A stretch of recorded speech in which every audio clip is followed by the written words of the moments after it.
Yeah, I had quite a variety of things actually. Yeah, so the three things. So the first thing is the detention of Gilad Shalit. It outlines the history. He was captured in 2006 by militants from the Gaza Strip.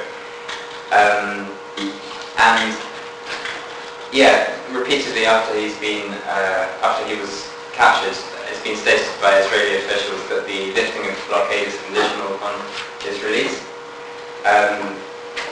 In October 2000, Hamas demanded a prison swap, and that's the current state of affairs. Basically, they're trying to negotiate a prison swap.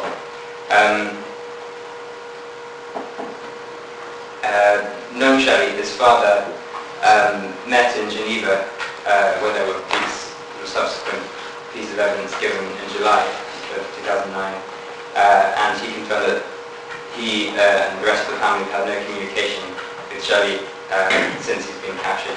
The other important thing is that there's been no IPRG visits. The IPRG, just in case you didn't come across it, is an independent Palestinian institution established in 1993 by presidential decree with quite a broad mandate. It deals with human rights violations within Palestine. And the mission was very impressed by the work of the IPRG. The legal findings and conclusions of the Shalit case. Sorry, me. Yeah. Shalit has a prisoner of war status under the Third Geneva Convention, so he needs to be protected, treated humanely, and needs to be allowed external communication. The IPRG should be allowed to visit him immediately, and he should be allowed to get information to his family promptly. That's their conclusions on that one. The second thing is the internal violence between Fatah and Hamas. Hang on, one question. Yeah. On the legal findings section, I'm just noticing this paragraph about collective punishment. I'm sorry, actually, that's a very good point. The report found that the continuation of making the alleviation of the blockade conditional on Shalit's release constitutes a collective punishment. That's very important. Right. I read better than I have. So this is the section on internal violence. Okay. The section on internal violence between Fatah and Hamas. There was a lot of this on both sides. Both Fatah and Hamas were guilty of this.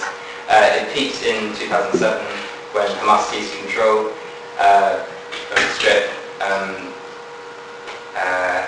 In the 6 months running up to Operation Lead, there were many cases of abuse and suspicious deaths reported.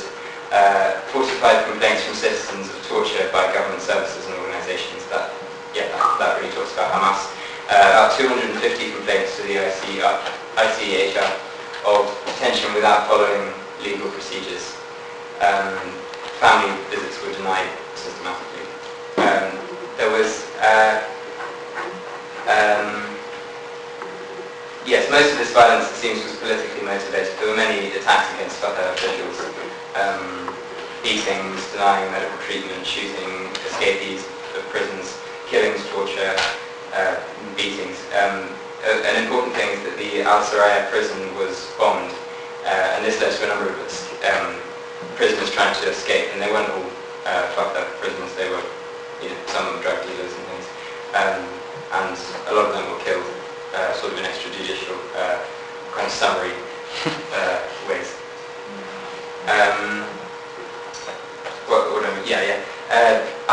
Hundreds of cases of house arrest reported without due legal process.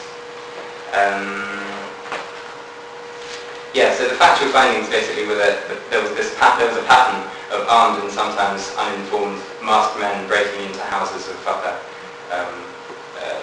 people and Fatah supporters. The legal findings, I guess, are obvious. This is all confidential international law. The third section was the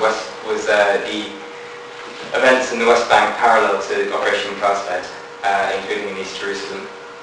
And there were 4 focuses of the report. The first one was a sharp escalation in Israeli force in the West Bank during the operation. The second one was tightening of the movement restriction that already exists. The third one... Is that meaning the checkpoints and stuff? Checkpoints, that kind of thing. The third one was an increase in the number of detainees trial detainees and Palestinian Legislative Council members.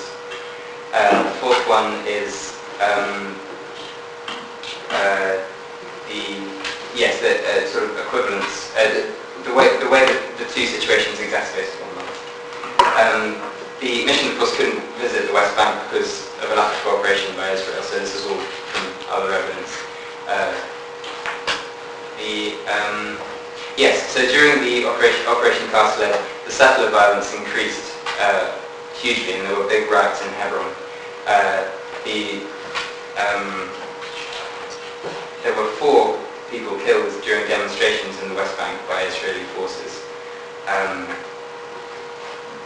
The violence in the demonstrations was nothing more than throwing stones, so it's still, the force is not justified. The riots in Hebron spread to the rest of the West Bank. There were deaths in Detention. They were particularly concerned about the use of a Ruger rifle. So their findings, to sum that bit up, is that there's actually a vast array of crimes that Israel committed during the operation in the West Bank, which are dispersing peaceful demonstrations, the use of violence against demonstrations, and this applies in the case of stone throwing as well, because there was no serious threat to life. The use of firearms, specific firearms like snipers on roofs, lethal ammunition such as the Ruger rifle. Delaying of medical aid, that happened many occasions. There's also this telling thing that there are 2 different open fire regulations. One applies to where there are only Palestinians present, the other applies to when there are Israeli demonstrators present as well, and that's obviously in violation of international law. Then the final crime that they found was torture and recruitment. So they're very critical of the situation in the West Bank. Just to sum up, there's a quotation, in the opinion of the mission, a line has been crossed. What is fallaciously considered acceptable wartime behaviour became normal.